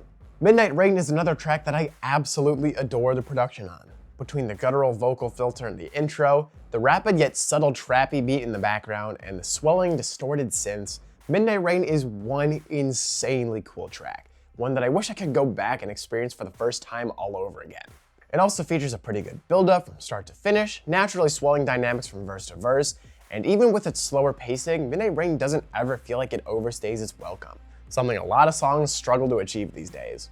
All right, so that concludes my positive notes on Midnights. Like I said, I think there are a lot of stinkers on this album, so let's start with one that I've never really been fond of, that being Labyrinth. Maybe I'm being a little too harsh, but Labyrinth feels like it just sort of got tacked onto the track list to go from 12 songs to 13. You could argue that it's meant to be an interlude track of sorts, but it's pretty late on the track list to be an interlude, and it just feels like an off-putting afterthought more than anything else. Those are just my thoughts at the end of the day, though. If you really enjoyed this song, I'd really appreciate some perspective on it if you can provide it.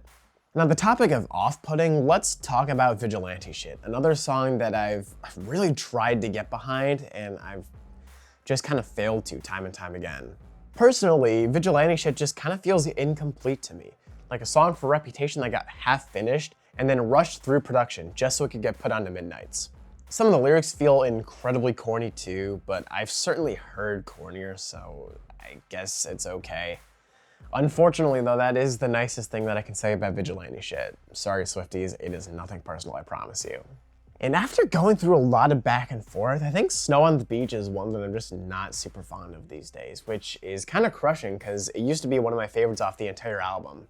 Yes, it's a beautiful track. Yes, I love Dylan O'Brien on the drums. The rest of it just puts me to sleep. The final chorus is quite satisfying, but by the time we reach it, my eyelids are just all heavy. And believe me when I say if you're not a big fan of those slow, sleepy tracks, Lana Del Rey's feature does not help whatsoever on this track. Sorry again, Swifties, I hope I haven't let you down too much.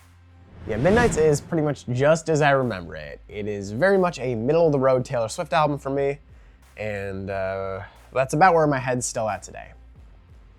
But that's neither here nor there. We got one more album, and then we're all done.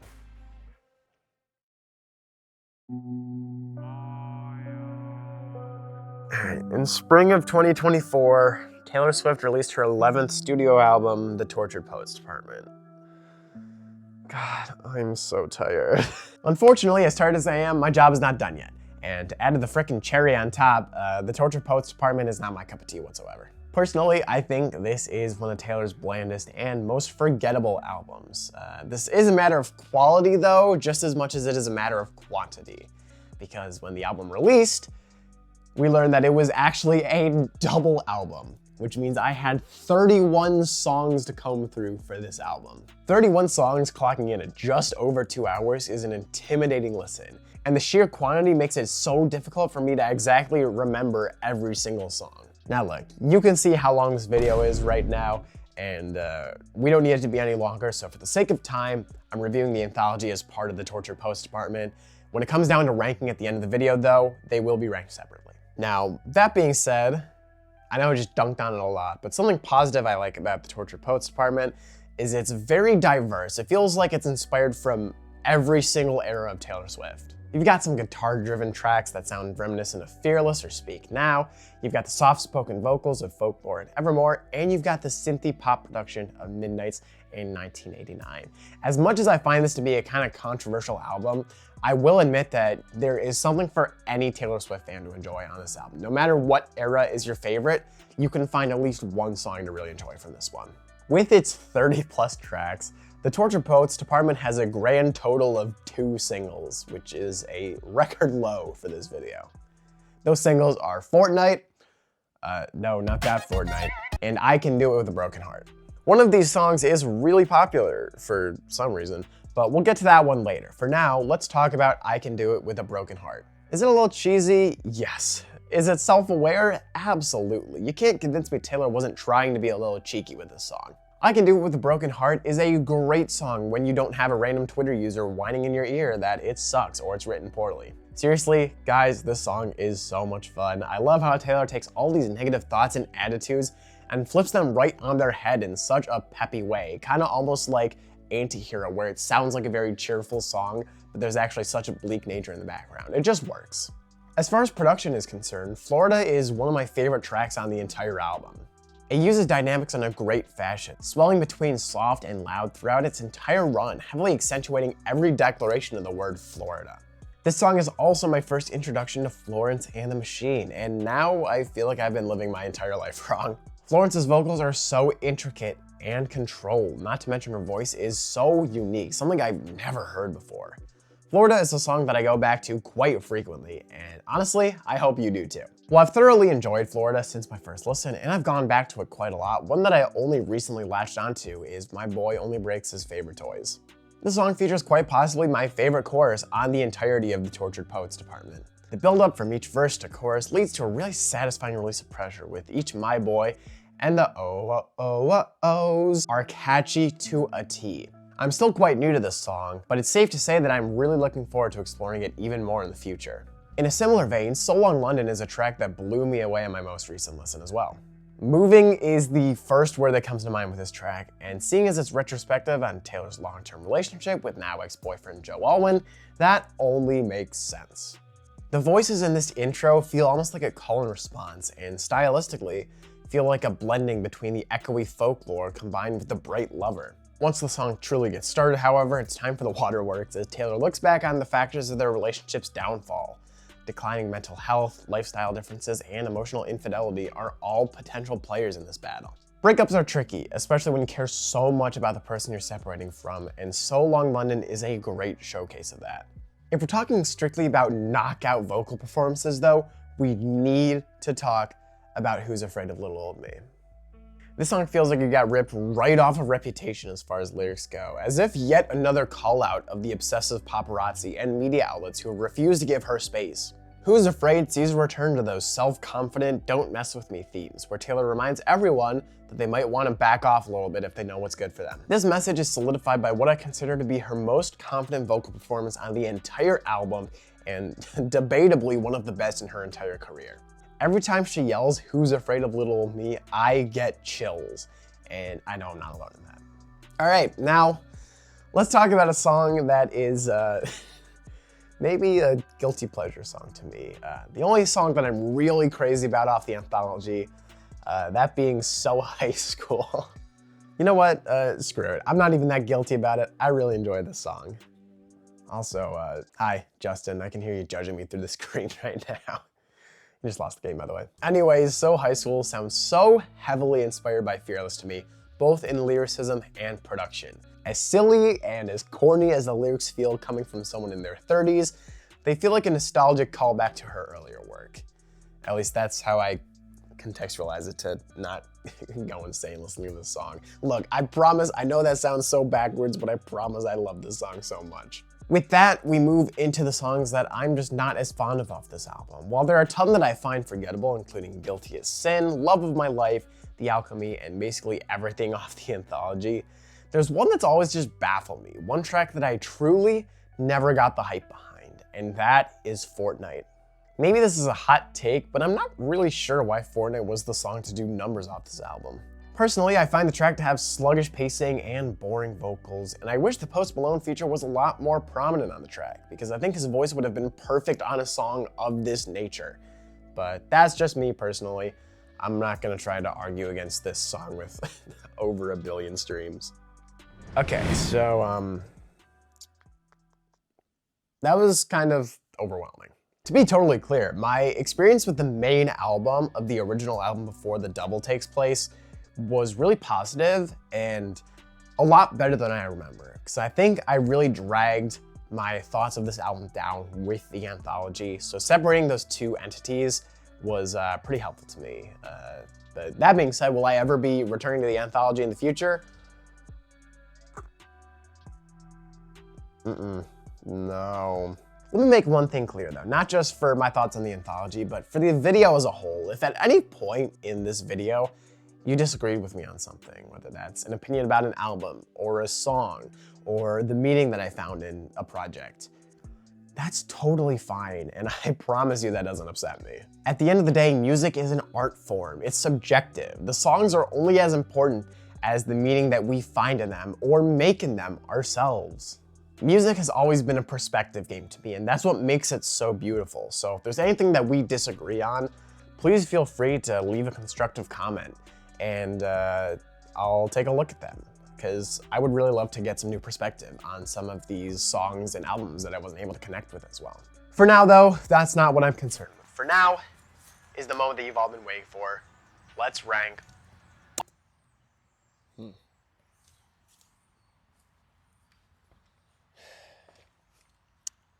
You didn't think I was gonna skip it, did you?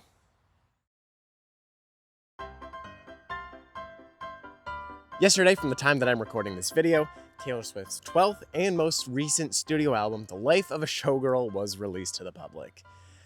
I've got some thoughts about this one. To be honest, my expectations going into this project were already quite low, given how I kind of reacted to the Torture Poets Department a few years back, it was last year. And at first, with The Life of a Showgirl, I found myself quite whelmed.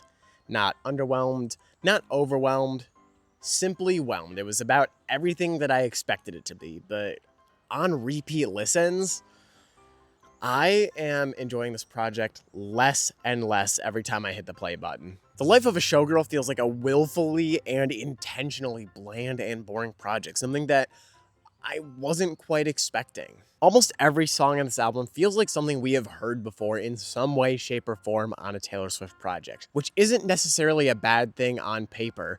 You can make a project that's inspired or sounds similar to another project in your discography and it can work out. But I was honestly expecting something a little fresher and a little more boundary pushing from Taylor, especially given her history of pushing the boundaries and the marketing of this album with all of its 1920s, 30s entertainer influence. Very naively, I thought we'd get a little bit of like big band influence on this album.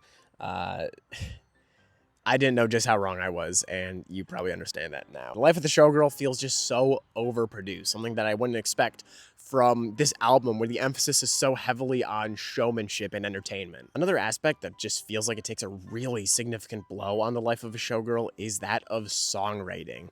The one headline I saw the other day said, "Is this really the same person that brought us Folklore and Evermore?" And while those aren't my favorite projects from Taylor Swift, I have to agree with them because it feels like someone entirely different wrote this album. The lyricism on The Life of a Showgirl feels painfully elementary, especially given what we've come to expect from Taylor Swift over the years. As things currently stand, there is just the one single on The Life of a Showgirl, and that is The Fate of Ophelia. Thankfully, I can at least say that I enjoy the lead single of The Life of a Showgirl. In fact, I'd probably say it's my favorite off the entire album at the moment. Hearing The Fate of Ophelia as my first impression of the album as the first track to kickstart things actually inspired hope in me that this album had promise. Now, whether or not those hopes came crashing down immediately following the song isn't quite relevant to the song itself. All things considered, The Fate of Ophelia has a great flow and pacing with verses that flow effortlessly into a chorus with such a smooth melody. I'm also pretty fond of the guitar in this track, one of the few times that I can compliment any real instruments on the album. The only other song that I found myself really quickly gravitating towards was Opalite, but that even kind of feels like a stretch. If there's one catchiest song on The Life of a Showgirl, it's probably this one for me. Even then, Opalite doesn't really feel like all that memorable of a track, but I'm trying to find anything positive to say about this record at the moment, so we're going to take what we can get. We don't get all that many bold and outgoing performances from Taylor on this album, but within Opalite's chorus, we do get one, or it's at least as far as we get towards one of those performances.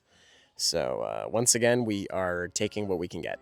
Now, in terms of songs that I wasn't exactly so fond of, there are quite a lot. Today, there are two that I want to focus on, though, starting with Wood. I gotta be completely honest with you, I was not expecting a song of this nature from Taylor Swift. Wood is one racy track, something I feel like we haven't ever seen so blatantly from Taylor. With these more sexual themes, it feels like she is really subtle with it, or at least tries to be subtle with it, whether it comes off that way or not. And in the case of Wood, it is just on full blast for all of us to see. You know what this actually feels like to me? It feels like when Bruno Mars did Fat, Juicy, and Wet with Sexy Red. It feels so uncharacteristic from Taylor. I'm personally not a huge fan of the blatant sexual themes in the song, but that's just me. It's just a personal preference at the end of the day. I kind of wish I was, though, because I think the instrumental on this track cooks so hard. It's so exciting. It's so authentic. And if we weren't talking about opening up legs and redwood trees, I would probably listen to this one a lot more. The other song that I really wasn't fond of in this track list is the one that the internet is currently having a field day with, that being Actually Romantic.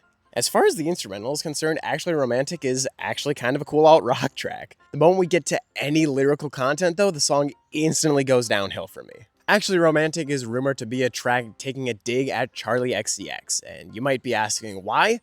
Because she's friends with Maddie Healy. Yeah, no shit. Now, like, if that is really all it boils down to, I get it. It stinks when someone is that chummy with your ex, especially if it's someone that you considered a collaborator or a friend. And I'm sure there's more going on behind the scenes, but actually romantic comes off as just so petty and childish, especially from Taylor, who I've always seen to value discretion and being the bigger person. But that being said, I've already mentioned in this video that I don't really keep up with Taylor Swift the person or any discourse about her online, so maybe there are a bunch of puzzle pieces that I'm completely missing with all this. Now, I know this section of the video seemed pretty brief, but I only had so much time to listen to it. It did just come out yesterday. In the event that I ever continue listening to it in the future, I'm sure that I'll have more composed thoughts about the entire album as a whole. But just being fully frontal with you, this is not an album that I see myself going back to in the near future, let alone the future at all. Either way, that's not what's most important right now. We've got a ranking to do, so let's wrap this up. Ranking these albums has been incredibly difficult, but not for the normal reasons that it's difficult in this series that I'm doing. In the case of Taylor Swift, my ranking was pretty firm back in the day, and now it feels like everything has been shaken up. Certain albums have fallen down the ranks, and certain ones have soared to new heights. So without further ado, let's get into it. Number 13, The Tortured Poets Anthology. It almost feels unfair to include this as a legitimate album in the entire ranking, but I said I'd rank it, so here we are. If anything, I would put it in its own category with an asterisk. As unconstructive as this is going to sound, I just find most of the anthology to be incredibly forgettable, and I think it drags down the greater work that is the Tortured Poets Department with like 15 extra songs. You can do the double album, that's fine, but it shouldn't drag down the original piece of work. That's how I feel. Number 12, The Life of a Showgirl. There are very few album releases that have let me down quite as much as The Life of a Showgirl did, and like I said, my expectations were not that high to begin with. Taylor Swift releases used to be so exciting because you didn't know what to expect. You didn't know how she was going to shift things up, and now they just kind of feel really predictable and safe, and that just kind of takes the fun out of it for me. Number 11, Midnights. Putting Midnight solo feels like a betrayal to a best friend that I've known for 15 years. Because, like I said, this is a very sentimental album to me. This came out at a very interesting time of my life. If we're critiquing The Life of a Showgirl, however, for coming out with a very bland and predictable style, though, I think I can only say the same of Midnights. And those low points on the album, yeah, no, I can't put this one any higher.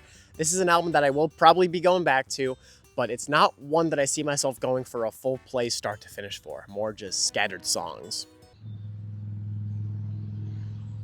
Hold on, motorcycle going by, please hold. It's the one fault of recording outside is you get all this background noise. Number 10, The Tortured Poets Department. Even if it's a better album than I ever gave it credit for when it first came out, I do still think The Tortured Poets Department is one inconsistent album. But that being said, it's definitely one that I see myself returning to and trying to give another shot in the future. So maybe we'll do an update if I do, or maybe we won't. Number 9, Taylor Swift. While not one that I see myself returning to that much in the future, and not one that I see myself relating to all that much, it's hard to deny that this is a pretty solid debut album, especially at the age Taylor put it out at. With self-titled being the kickstart to a career, it's no wonder how Taylor reached the international levels of stardom that she did today. You could see that as far back as that album. Number 8, Red. This is one of those albums I mentioned that has taken a pretty far fall from grace, because at one point, Red probably would have made it into my top 5. If we trim it off by like 3 or 4 of the forgettable tracks, I think we improve the pacing a lot more, and I think it climbs up a few ranks, but that's not really my decision to make, and that's not how the album is. So Red stays at the spot for now. Number 7, Evermore. While I definitely don't enjoy it as much as its sister, Evermore still has a lot to offer with some of Taylor's best songwriting and honest instrumentation in recent years. And I think that's all I got to say about it. Number 6, Lover. Whereas Red plummeted through the ranks, Lover sort of soared up to new heights. This was not one that I was too fond of for a really long time, and I can't really tell you why. All of my listens for this video felt warm and comfy, like you were greeting an old friend, and that's pretty cool. I would really enjoy returning to this one at some point. Number 5, 1989. If there was ever a fall from grace in my rankings, it would be this one. 1989 kind of fumbled the throne hard today. Don't get me wrong, this is still an album that I adore with so many of my heartstrings. It's an album that I'm always going to have a very special attachment to.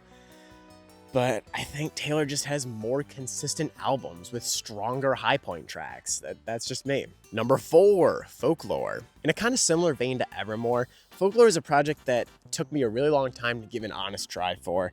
And as far as songwriting is concerned, I don't think there is a Taylor Swift album that gets better than this one. It's just so composed. Number 3, Speak Now. My pretty little alt-rocker heart fell in love with Speak Now all over again, thanks to this video. Even with its duller moments, Speak Now is a mountain of consistency and excitement across its tracks. And let me tell you, I had the time of my life fighting dragons with this album going in the background.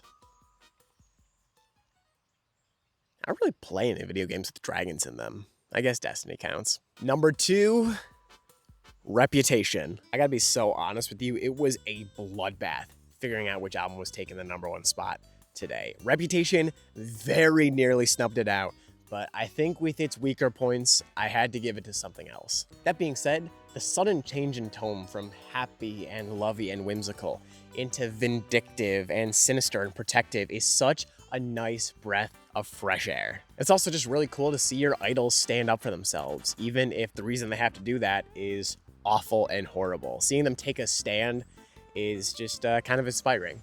And number 1, Fearless. Old habits die hard, I guess. Fearless feels like the perfect balance of youth and experience on any Taylor Swift album. It's warm, it's realistic, it's consistent, it's authentic, it's everything that I want to feel in an album. And of course, it has no skips. What more could I possibly ask for? Fearless is my number 1. What I found throughout these 12 albums is that this has been a very meaningful listening journey for me. As I mentioned, Taylor Swift has been out of my rotation for just about a year now, and I'm incredibly happy to say that it's been so refreshing being able to return to her music and rediscover these songs that I've loved for years and haven't appreciated for the last 12 months. Sometimes all you need is a break, whether it's a hobby, a profession, or even a musical artist, and for me, this was absolutely the case with Taylor Swift, and I'm glad that I could return to her music and still find so many things to be fond of. Anyways, that's about all I've got left in the video, so thank you so much for watching. Like I said, this is the longest video that I've ever produced from start to finish on any of my channels. This has been a difficult one to get through, but it's been a labor of love through and through. If you enjoyed the video and you're looking for a way to support the channel, leaving a like and a comment really helps to push this video further into the algorithm so we can get more eyes on it. And if you would be so kind as to leave a subscription on the channel and help me reach that goal of 1,000 subs by the end of the year, it would truly mean the world to me. And that just about wraps things up. Thank you very much for watching, and hopefully I'll see you next time.